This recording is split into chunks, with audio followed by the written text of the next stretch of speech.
Hello, everyone, and welcome to the show. It is Tuesday, March 27th, 2012. I'm Michael Eckford. And I'm Fiona Forbes. And does March go in like a lion and out like a lamb? Yes. Is that the business? Yes. Because you know what? It's actually supposed to be sunny on Friday, so it might actually be true. Things to look forward to. It would be much appreciated if spring would actually sprung past tense. But the upside of this... The mountains have a lot of snow. I was up at Whistler a couple of weeks ago. I couldn't ski, unfortunately, but I'll tell you right now, the mountains are in prime spring shape. It's unbelievable. Lots of snow, and the sun is going to come out, and then it's going to be all the people. I love it when people go all 80s styles when they do the spring skiing. It's my favorite. Good people watching. My brother still skis in jeans in the spring. Jeans and gaiters. Who doesn't? Yeah, well, really? I know, it's the hipsters, wicked. They ski in their skinny jeans. Yeah, and their mustaches to keep them warm. And a beer. Canucks in action last night. A little bit of a shutout. Boring game. Awesome for Luongo, 38 saves. Let's not. I know everybody's saying it's a boring game, but if we didn't win, oh yeah, people. Come on. Of course, Hank and Dank out. Hank still in. And it's a concussion, right? It's a concussion. Yes, I happen to know a guy who is well, it's my physiotherapist who's also treating one of the Sedins. So no timeline, but we'll see. I'll keep you updated. Because I'm in the know. Your friend is actually going to lose his job if he tells I know, you. And well, exactly. Like I asked him the other day, and he was just like totally stone-faced. Like wouldn't even acknowledge that he had anything to do, even though he's well known to be the person that helps the Canucks when they have issues like this. So I assumed, and I mentioned it. And boy, it was like bringing up religion at the dinner table. It was just the you can't frosty disclose silence. Information in the medical profession, I just asked him whether he was treating Daniel Sedin. What else did you ask about Daniel? What else did you find out? I asked if he was as strong as he looks. No. Concussion, though, so I hope he has a recovery because, you know, that's serious business, people. Canucks playoff tickets on sale this Saturday. As we sit right now, we are 15 days away from the Vancouver Canucks starting their playoff runs. Is that not unbelievable to you? It really, you know, everybody keeps saying it, but it doesn't seem like a year ago that the playoffs happened. I gotta just get ready to. Yeah, it's a drinking and eating time. And when playoffs last 6 months. I spent all my time last year, like every other night, I was at the Manchester in Kitsilano watching hockey games. Like every other night. It was bizarre. I was walking my little wee doggy Chewbacca this morning. And first of all, I have to say that, you know, I keep saying this, I'm like a mommy. My dog is a genius. And Mike actually witnessed it this morning. I keep on telling everyone. She is crazy. But I did actually see I read The Dog Whisperer, and I've been taking a lot of advice from friends on how to train a dog. Everybody's like, how did you potty train him? Which I think is called housebreaking when it's a dog, not potty training, but whatevs. And I keep telling people, no, he really does ask to go to the bathroom, and he finally did it in front of you. But it's not a mean growl. No, it's a question. And he's trying to actually say, I'm going to poo on the carpet. It's funny enough, that's exactly what Eckford does when he needs to go potty. I'm more mumble, though. I don't growl it.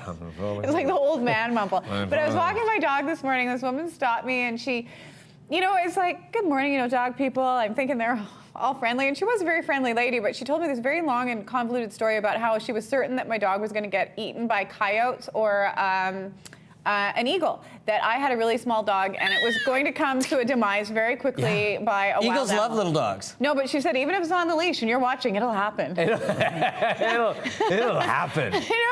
I like it when people have alive and well in Vancouver. I love that perspective. You have a small dog, it will die. It will die. It will get eaten by the wild, even though we're in the city streets. No, it could happen. It happened to somebody in my neighborhood, I guess. I gotta poo on the carpet. Okay, Britain's Got Talent. Of course, Canada's Got Talent on right now, so there's a lot of people juggling and playing kazoos and weird stuff like that. Britain's Got Talent, a couple of years ago, a lady by the name of Susan Boyle was on the program. You'll probably recognize her right away. Voice of an Angel. Yeah, Voice of an Angel, still touring around. And she was that ultimate lesson of don't judge a book. Exactly. And they've managed to find this. Again, lightning has struck twice on Britain's Got Talent. A young man named Jonathan Antoine. Just meet him and listen to him. If I was there and someone stood there and said something to him, I couldn't sit there with my mouth shut. Before you make a judgment on someone, I think you really need to get to know them. It's not, as cliche as it's not judging a book by its cover. You've got to read what's inside. Charlotte's been a really big help for me in terms of confidence and making me a better performer, and I really don't think I'd be going up on stage today if I didn't have Charlotte by my side.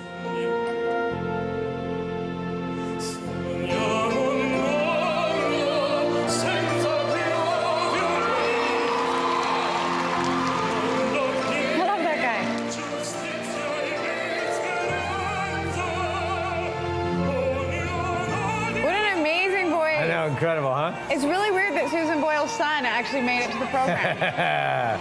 Joking. Why is Carmen Electra on that show? I don't know. I was trying to sort that out too, actually. In between being stunned by Jonathan and Charlotte's performance. Now, do people win on that show? I was like, yeah. Like yeah. they win money, right? Well, yeah. It's I hope he wins. That's it's the amazing. typical Simon Cowell thing. Like you win a recording contract. $5 and million. Susan Boyle sort of travels the world, and maybe this Jonathan Antoine's 17 years old. This kid. Amazing. What a voice, what a talent. So very cool. I Okay, like seeing the things Mad like that. Men premiere, I know it was on Sunday, but I, like a lot of people, PVR'd it and didn't get a chance. I didn't know it was You were 2 tardy to hours. the party. I know, I was tardy to the party. Watched it last night, and I kept on hearing the song, Zou Bisou Bisou.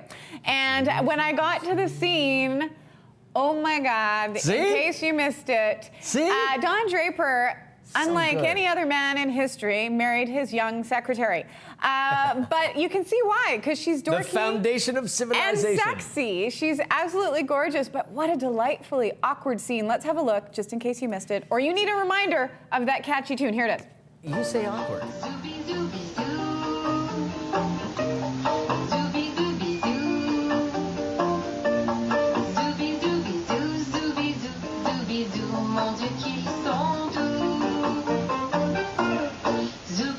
Okay, so I say delightfully awkward. I also say mean, sexy. I think sexy too, because she's so, like, Yeah. it's something about her awkwardness Yeah. that is very coquettish. The beauty as of I said. that show is they take something like that and then they show the way that all the different people get it from their perspective. And they do it sometimes without dialogue, anything else, but it was just... When I was watching it gonna be last an night, I iconic realized, scene. you know, it's such an amazing show because we're actually watching people at work. Yeah. And it's captivating. Well- We're watching them at an advertising agency, and for some reason, it's captivating. And you're watching But them the do basically song nothing. itself is so catchy. It's #1 on iTunes. It was an original from the 60s. So, of course, I got on the Google, as one can do, and here is the original of Zou Bisou Bisou. Zou Bisou Bisou. Zou Bisou Bisou.